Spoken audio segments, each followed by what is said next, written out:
dabayaaqada dagaalkii la magac baxay Wadi al-Makhasin ee u dhaxeeyay boqortooyadii Boortaqiiska iyo Morocco waxa taariikhyahanadu tilmaamaan in waagaas haddii doonka luumaysi ay gasho dalka Boortaqiiska inay dhowr saacadood gudahood ku qabsan karaysay waayo xilligaasi waxa birta laga aslay boqorkii Boortaqiiska ciidankiisii iyo dhammaan la taliyaashiisii ma ayna hadhin cid difaacda dalka Boortaqiiska haba yaraatee ku soo dhawaada tafaasiisha dagaalkii Dooxa al-Makhasin dunida waxa sidoo kale looga yaqaanaa dagaalkan The Battle of Three Kings ama dagaalkii saddexda boqortooyo koor intaynaan u guda galin faahfaahinta boqoradan isdagaalay aynu ku horeyno waxyaabihii sababay in mashaqadan ay ka dhex caloosanto boqortooyadan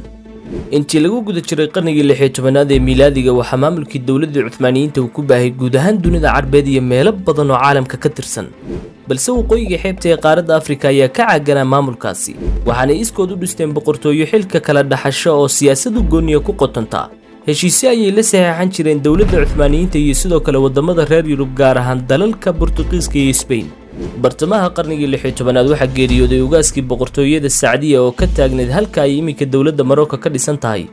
waxaana talada kala wareegay wiilkiisa oo la oran jiray Maxamed al-Mutawakkil ala Allah maxamed waxa uu xalquman u arkay in horumarka dalkiisa uu ku xidhan yahay inuu la bahoobo reer Yurub adeeradii Axmed Mansuur iyo Cabdimaalig oo talada la gardaadinayay ayaa fikradaasi ka soo horjeestay waxaanay u baxsadeen dalka Algeria oo xukumi jiray madaxweyne dawladda Cuthmaaniyiinta u daacada madaxweynaha ayay ku codsadeen inuu gacan ka siiyo sidii boqor Maxamed meesha looga saari lahaa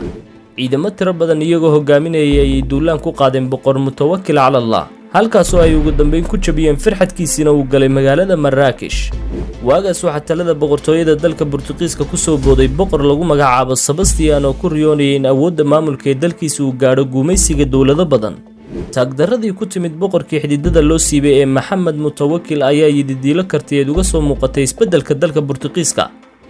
waxaanu boqor Sebastian ka codsaday inuu la soo dhiciyo jagadiisii ay adeeradii awoodda kaga caydhiyeen boqor Sebastian si degdeg ah ayuu ku aqbalay dalabkaas waxaanu fariin u diray abtigii boqor Philipkii labaad oo Spain ka talinayay fariinta waxa uu Sebastian ku xusay inuu awood ciidan ka dalbanayo boqor Philip si uu dhulka Morocco u qabsado balse abtigii waxa uu uga digay inuu ku lug yeesho dagaal uu la galo reer Morocco boqor Sebastian fikradiisii ayuu ku sii dhaganaaday ilaa uu ka helay boqor Philipkii labaad in ka badan 20,000 oo askari oo xoog u gaashaaman inta dabadeed Talyaaniga Jarmalka Belgium iyo baabaha Fatigaanka ayaa kumanaan askari ugu deeqay boqor Sebastian si uu dagaalkaas u galo ciidamadan iskaashan buureystay waxa taariikhaanadu ku qiyaasan 150,000 oo askari magaalo xeebeedka Asiile ee Morocco ayaa ciidamadan ka soo degeen halkaas oo ku soo dhaweeyay Maxamed al-Mutawakkil iyo saraakiil xambaarsan mabaadi'diisa dhanka kale Cabdimaalig iyo walaalkii Axmed Mansuur ayaa ciidamo awood badan u soo diyaarsaday duulaankaas lagu soo qaaday Cabdimaalig waxa uu fariin u diray boqor Sebastian kuna sheegay inuu 16 jiro u soo maray si uu soo gaadhay isaga balse boqor Sebastian aanu hal marxalad u soo goyn si uu la kulmo ciidankiisa waa fariintii gilgishay kana cadhaysiisay boqor Sebastian kuna kaliftay inuu ciidankiisa hore u ruqaansiiyo isagoo aan dhag jalaq u siinin la taliyaashiisa dhanka dagaalka Cabdimaalig waxa uu in badan ku dhex jiray hanaanka loo fuliyo istaraatiijiyadda iyo qorshayaasha dagaalka waxaanu rabay in boqor Sebastian iyo xulafadiisa uu ka soo durkiyo xeebta si taageerada iyo baritaarku uga go'o markii ciidamadii Boortaqiisku ay soo gaadheen goobta loo yaqaano al-Qasr al-Kabiir oo u dhow Dooxa Makhasinta waxa boqor Cabdimaalig burburiyay buundadii looga talaabayay halkaas si aanay ciidamadii Sebastian dib ugu laabanin